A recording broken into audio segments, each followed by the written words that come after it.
Shalom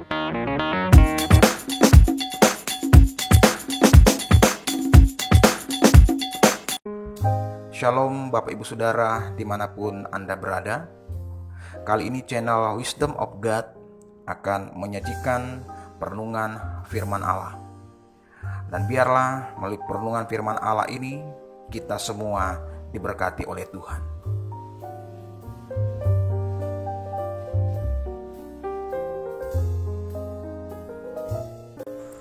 Yang menjadi teks perenungan kita kali ini terdapat dalam 2 Raja-Raja pasal 5 ayat 1 sampai 14. Firman Tuhan berkata demikian. Naaman, panglima Raja Aram, adalah seorang terpandang di hadapan tuannya dan sangat disayangi, sebab oleh dia Tuhan memberikan kemenangan kepada orang Aram. Tetapi orang itu seorang pahlawan tentara sakit kusta. Orang Aram pernah keluar bergerombolan dan membawa tertawan seorang anak perempuan dari negeri Israel. Ia menjadi pelayan pada istri Naaman. Berkatalah gadis itu kepada nyonyanya, "Sekiranya tuanku menghadap nabi yang di Samaria itu, maka tentulah nabi itu akan menyembuhkan dia dari penyakitnya." Lalu pergilah Naaman memberitahukan kepada tuannya, katanya, "Beginilah dikatakan oleh gadis yang dari negeri Israel itu." Maka jawab Raja Aram, "Baik, pergilah dan aku akan mengirim surat kepada Raja Israel." Lalu pergilah Naaman dan membawa sebagai persembahan 10 talenta perak dan 6.000 shikal emas dan 10 potong pakaian. Ia menyampaikan surat itu kepada Raja Israel yang berbunyi, "Sesampainya surat ini kepadamu, maklumlah kiranya bahwa aku menyuruh kepadamu Naaman, pegawaiku, supaya engkau menyembuhkan dia dari penyakit kustanya."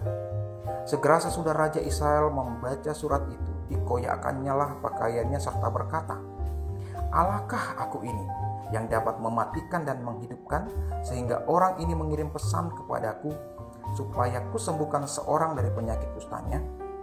Tetapi sesungguhnya perhatikanlah dan lihatlah, ia mencari gara-gara terhadap aku."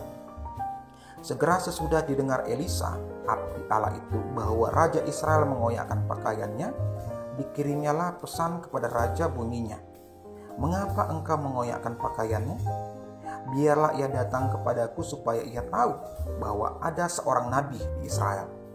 Kemudian datanglah Naaman dengan kudanya dan keretanya, lalu berhenti di depan pintu rumah Elisa. Elisa menyuruh seorang suruhan kepadanya mengatakan, "Pergilah, mandi 7 kali dalam sungai Yordan, maka tubuhmu akan pulih kembali sehingga engkau menjadi tahir."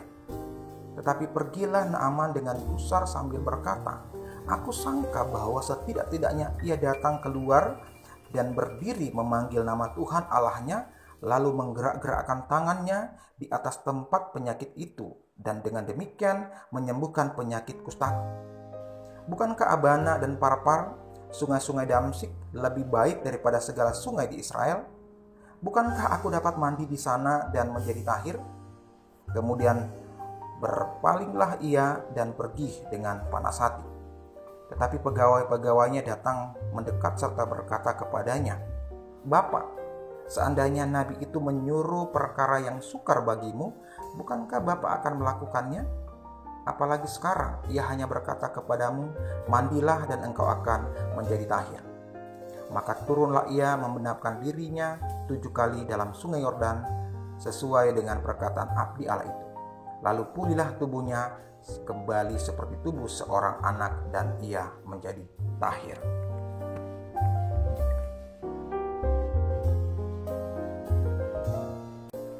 Bapak Ibu Saudara yang dikasihi dan diberkati Tuhan, saya yakin bahwa kita semua pernah mengalami pertolongan Tuhan di dalam kehidupan kita. Mulai dari kita dilahirkan oleh ibu kita sampai pada titik ini, sampai pada saat ini, saya yakin bahwa kita semua ditolong oleh Tuhan. Pertolongan Tuhan di dalam kehidupan kita adalah bukti nyata cinta kasih Allah kepada anak-anaknya. Dan cara Tuhan menolong di dalam kehidupan kita begitu ajaib yang kadang-kadang tidak dapat kita mengerti. Namun pada akhirnya mendatangkan sukacita dan damai sejahtera di dalam kehidupan kita.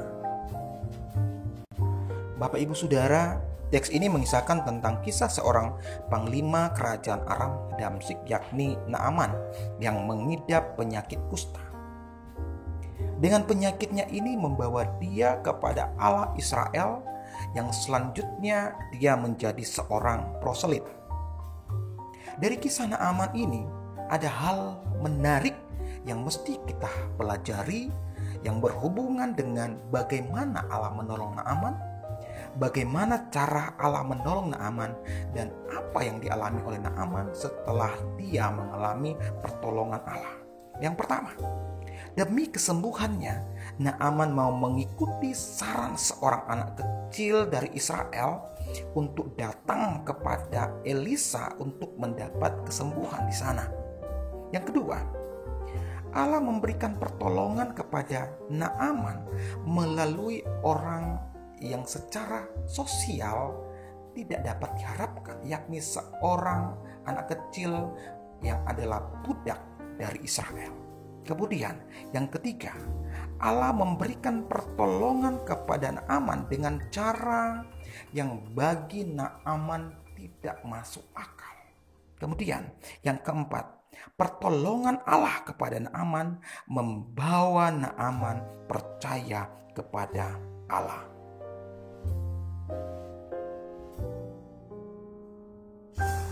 Selanjutnya, dari pengalaman Naaman bersama Allah, apa yang dapat kita ambil untuk menjadi bahan perenungan kita masing-masing? Yang pertama, Allah memberikan pertolongan kepada siapa yang mau datang kepadanya. Bapak Ibu Saudara, Naaman adalah seorang non-Yahudi. Dia berasal dari negeri Aram Damsyik.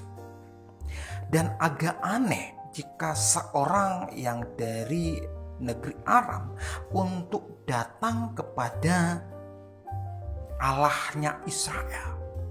Mengingat konsep ketuhanan pada masa itu bahwa di setiap kerajaan itu memiliki Allahnya masing-masing yang mereka percayai dan sembah. Maka agak sedikit aneh jika Naaman datang kepada Allah Israel sementara mereka memiliki Allahnya sendiri. Namun saudara, Allah menerima Naaman dengan mengutus Nabi Elisa untuk menyembuhkan Naaman. Kata kuncinya di sini adalah mau datang kepada Tuhan. Yang kedua, Tuhan menolong kita dengan cara yang ajaib. Di sini Naaman merasa agak sedikit gusar karena mengetahui bahwa cara untuk dia dapat sembuh adalah mandi di sungai sebanyak 7 kali. Ini bagi dia sesuatu yang tidak masuk akal, ya, yang tidak umum. Ya. Bagi dia ini sesuatu yang tidak biasanya. Ya. Cara penyembuhan seperti ini sehingga dia agak sedikit gusar dan bagi dia ini tidak masuk akal.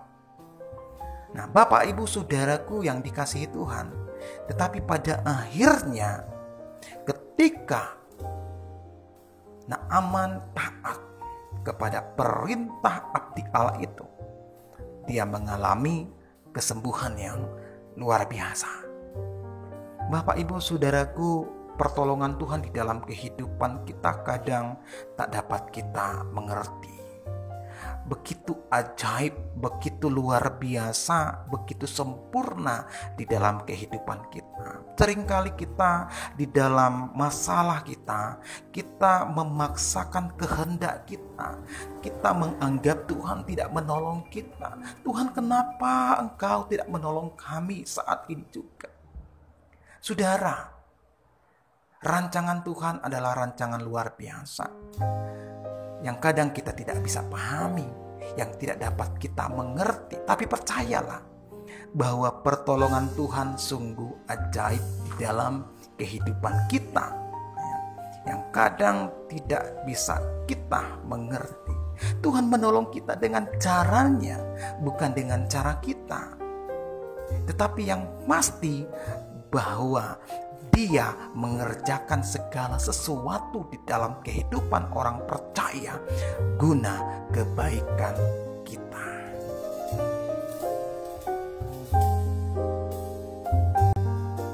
Yang ketiga, Tuhan menolong kita dengan maksud untuk membawa kita lebih dekat lagi kepadanya.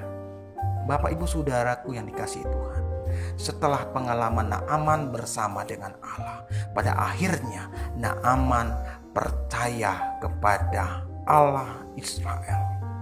Bapak Ibu Saudaraku yang dikasihi Tuhan, maksud Tuhan menolong kita sungguh-sungguh sangat mulia, agar kita semua sebagai anak-anaknya menyadari bahwa di dalam persoalan hidup kita mesti datang kepada Bapa kita yang empunya kuasa, yang sanggup memberikan kelegaan kepada kita. Itu maksud Tuhan. Sungguh ajaib, sungguh sempurna, sungguh luar biasa mulianya maksud Tuhan untuk memberikan pertolongan kepada kita, yaitu untuk membawa kita semakin dekat kepadanya. Oleh karena itu, saudaraku yang dikasihi Tuhan, ketika kita ada di dalam problem, ketika kita ada di dalam masalah, datanglah kepada Tuhan, makin dekatlah kepada Tuhan. Karena ketika kita ada semakin dekat dengannya, maka sudah pasti bahwa damai sejahtera, sukacita kita akan terus alami di dalam kehidupan kita, sekalipun seringkali kita mengalami problem hidup kita. Bapak Ibu Saudaraku yang dikasihi Tuhan, biarlah firman Allah ini menjadi berkat bagi kita semua. Amin.